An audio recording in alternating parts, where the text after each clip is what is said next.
이번에는 공부 계획에 대해서 고민하시는 분들이 많으신 것 같아서 그것에 대해서 한번 말씀을 드려볼까 하는데요.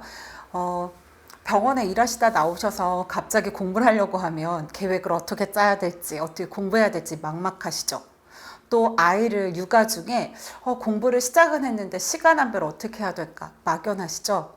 근데 죄송하지만 그거에 대한 해답은 본인만이 찾으실 수 있습니다. 이렇게 얘기를 드려가지고 죄송하긴 한데요. 제가 이렇게 말씀을 드리는 이유는 제가 선생님들의 생활을 다는 모르잖아요. 그래서 계획을 이렇게 세우세요 라고 천편일률적으로 말씀해 드릴 수 없다는 거예요. 그래서 제가 선생님들께 많이 추천드리는 방법이 어떤 거냐면 선생님의 하루 생활을 이미 공부를 시작하셨다고 하면 한 3일 정도 써보시는 거예요. 최소 3일이에요. 좀 더 길게 써보시면 더욱 좋고요. 그래서 선생님이 하루에 몇 시간 정도 공부에 쓰고 있는지, 그리고 내가 좀 규칙적으로 시간 활용을 하고 있는지, 그리고 어떤 시간에 주로 좀 집중이 잘 되고 끊이지 않고 공부를 했었는지 이런 패턴을 조금 파악을 하시면 좋을 것 같아요. 그래서 남들이 합격수기에 봤더니 뭐 10시간을 공부했다고 해서 10시간을 앉아있다고 공부가 되진 않거든요. 그러면 내 생활에서 내가 실천할 수 있고 내가 만들 수 있는 루틴을 만드시는 걸 추천을 드리는 거예요. 그래서 선생님이 써봤더니 내가 하루 4시간 정도를 공부하고 있는 거예요. 근데 그러면 정말 이 진정한 4시간이 이 4시간만이 나한테 주어진 공부의 절대적인 시간인 건지, 아니면 다른 자투리 시간이랑 조금 더 확보를 해가지고 내가 공부에 조금 더 넣을 수 있는 시간은 없는지, 일단 이것도 읽어보시면 좋을 것 같고요. 그리고 공부 시간은 어쩔 수 없이 뭐 육아를 병행하거나 특히 일을 병행하시면 공부 시간 몇 시부터 몇 시까지 공부, 이거는 정하실 수 없겠지만 최소한 하루에 몇 시간에 대한 공부 시간 확보하겠다라고 하는 건 정해지셔야 되거든요. 그래서 내가 하루에 5시간은 확보할 거고, 그 중에 뭐 3시간 반은 전공에, 1시간 반은 교육학에 내가 쓰겠다. 이런 것들이 어느 정도 정립이 되어져야 돼요. 그래서 내가 어떤 일들을 하려고 하고 뭔가 루틴이 깨어지려고 할 때도 아니야, 내가 일상생활을 좀 관리해서 이 시간만은 확보해야 돼. 이런 것들이 좀 정해져야 불안도도 좀 낮아져요. 내가 일이랑 병행하지만, 육아 중이지만 내가 공부를 시작했어. 시작은 반이라니까 합격으로 끌어가지겠지? 근데 자꾸 하면 할수록 되게 열심히 하는 사람 많은데 내가 합격이 가능할까? 그러면 돈도 투자하고 뭔가 시간도 중간중간 쓰고 있는데 이게 아무런 성과를 내지 못하면 어떡하지? 라는 생각 때문에 자꾸 발목을 잡아요.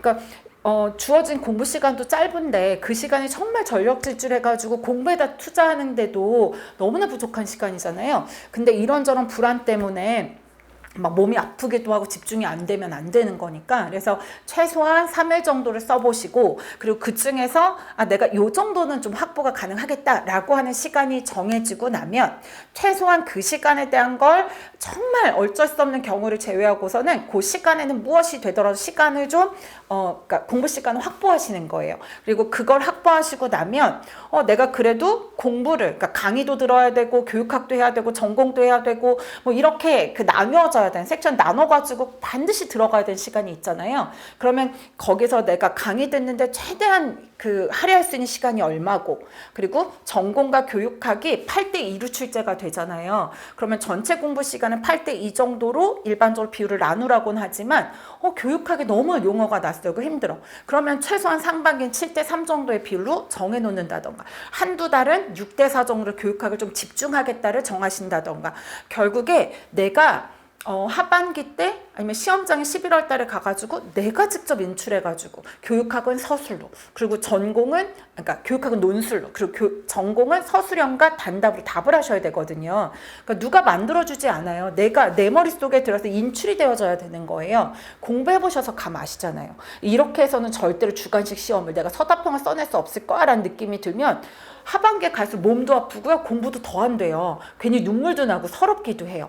난 분명히 열심히 했는데 안 될 것 같거든요. 근데 그렇게 가시면 안 되고, 주체가 돼서 공부 시간 확인하시고 이걸 어떻게 나눠야지 가장 효율적일까를 생각하시고, 그리고 기본 이론을 강의를 들을까, 요약 정리를 들을까, 그거는 남이 들으니까 다 들어야 돼가 아니에요. 내가 하루에 할 수 있는 시간이 5시간밖에 안 되는데 기본 이론을 강의 듣는 시간에 많은 시간을 할애하시게 되면 내 공부 시간이 너무 줄어들어요. 줄어들거든요. 그러면 난 선택과 집중을 하겠어. 그러면 요약정리반을 듣고, 요약정리는 이제 강의가 절반이거든요. 기본 이론반에. 그러면 이제 강의를 좀 이렇게 집중해서, 그러니까 선택을 하는 거죠. 기출 기반으로 해서 들으면서 내가 정말 이해가 안 되는 건 따로 모아서 그걸 좀 찾아보고, 정보서 찾아보고 이제 고민하는 시간은 같지만 최대한 그 요약정리를 주어지는 그 절반으로 진행이 된 그 시간 동안에 최대한 집중을 이해할 수 있도록 하시는 거예요. 그러면 강의 듣는 시간이 좀 세이브가 됐고 내 공부 시간을 확보하는 거죠.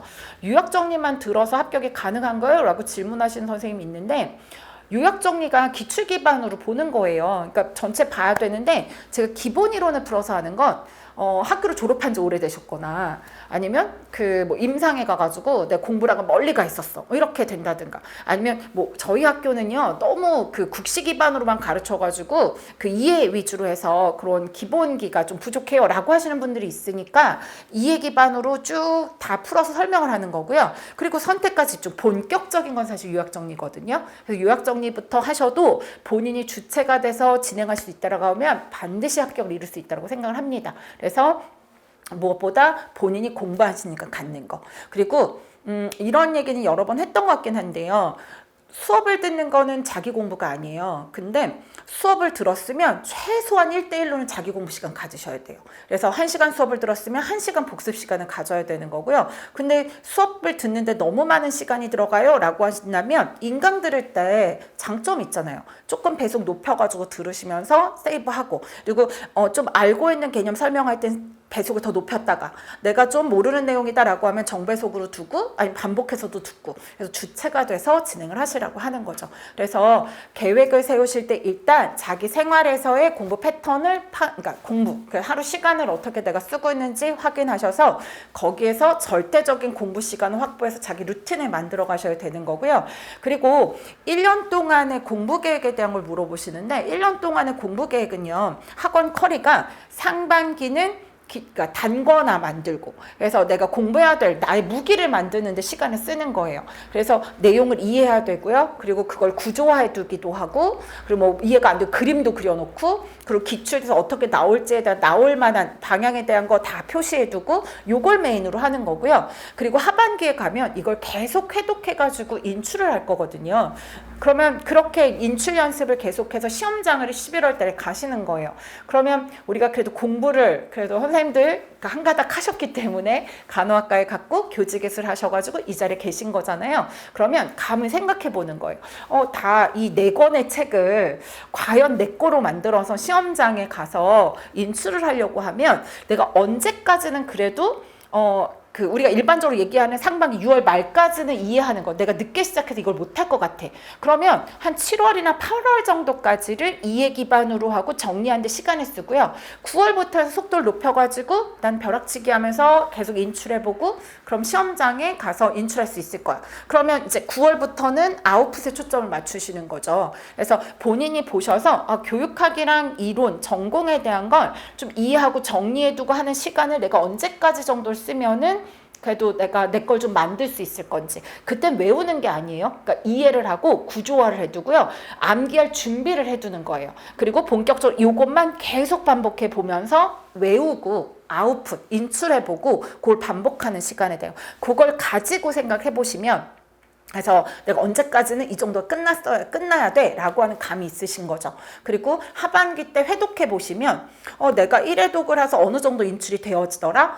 그러면 1회독을 내가 몇 회독 정도는 해야 그래도 시험장 가서 쓸 수 있을지를 생각하셔서 처음에는 뭐 2달 동안에 1회독 아니면 2달 반 동안 1회독을 했다고 하면 그다음에 1달 반, 그다음에 한 달 이런 식으로 해서 몇 회독은 하고 시험장 들어가야지, 요거를 대략적으로라도 계획을 가지고 진행을 하셔야, 그래서 한 달 해야 될 게 나와요. 그러면 그리고 한 주 한 주 해야 될 게 정해지죠. 그럼 하루하루 바빠요.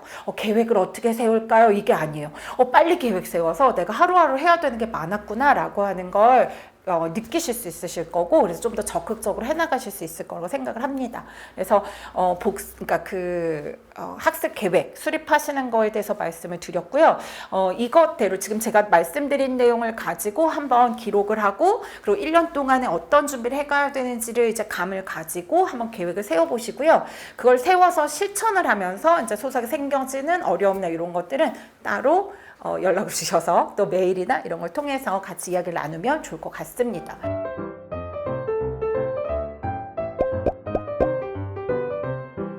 커리어에 대한 질문도 함께 많이 주셨거든요. 그 고민이 많으신 것 같더라고요. 뭐 초순데 지금까지 시작을 못했고 3월에 시작하며, 그리고 N수인데 잠깐 그 충격으로 내가 공부를 바로 못했고 그러고 있는 상황인데, 아니면 N수여서 내가 그냥 공부만 하기에는 여건도 그렇고, 아니면 마음이 잘 잡히지 않아서 일과 병행하려고 하는데 어떤 과정을 추천하시나요? 라고 하는 질문들을 많이 주셨거든요. 근데 일단은 늦었다, 남들은 1월에 시작했는데 난 늦었어 라고 하는 생각 자체가 불안도를 높인다고 생각을 합니다. 근데 그런 건 없어요. 늦었다고 하는 건 없거든요.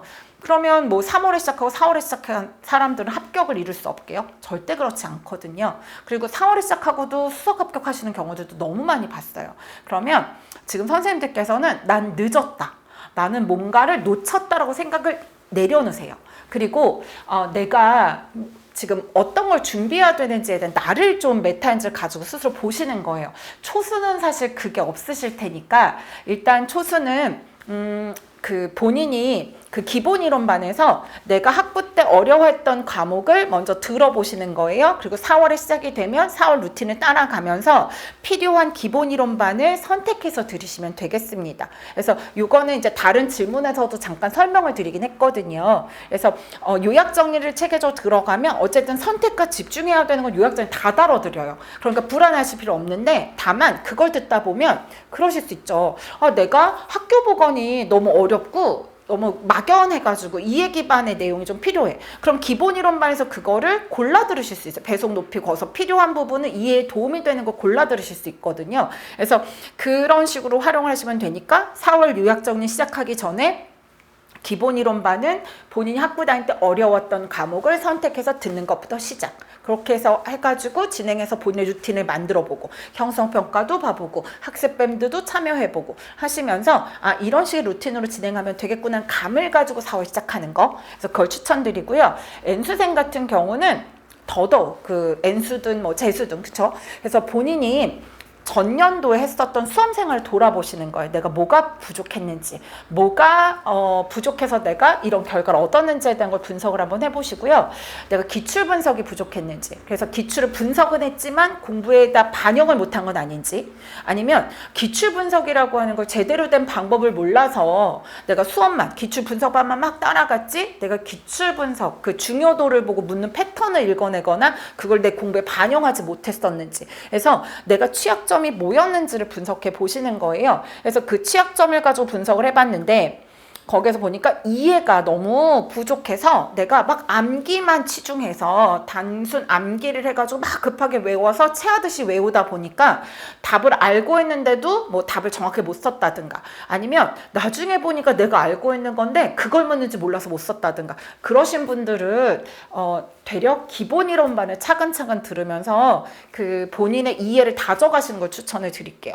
근데 또 어떤 분은 내가 이해는 되어져 있는데 뭔가 막 이것도 보고 저것도 보고 막 다 봐야 될 것 같아서 회독을 잘 못했고 그 인출 연습을 많이 못했어, 이렇게 생각을 하시는 분들 같은 경우는 되려 4, 6월 달에 요약 정리나 기출 분석반을 추천드릴게요. 선택과 집중을 그 요약 정리반에 가면 최근에 어떻게 나왔고 어떤 게 나왔으면 어떤 방향으로 나올 겁니다 라고 얘기를 하잖아요. 그러면 그거에 맞춰서 내가 선택과 집중을 해볼 거야 라는 생각 가지고 요약 정리를 메인으로 들으시는 걸 추천을 드리겠습니다. 그래서 그냥 N수는 다 열심히 해야 되는데 이것도 보고 저것도 보는 게 좋대. 그리고 작년 문제를 보니까 막 마이너한 게 너무 확장이 됐어. 그렇다고 공부 영역을 넓히거나 하는 건 절대 그러니까 합격을 잡을 수 있는, 그래서 그 뭐 합격에 대한 거를 뭐라고 하죠? 확정해 줄 수 있는, 그래서 그런 공부 방법은 아니에요. 그러니까 이게 초수생이랑 N수생을 가지고 봤을 때 N수생이 훨씬 유리한 고지에 있어요. 그건요,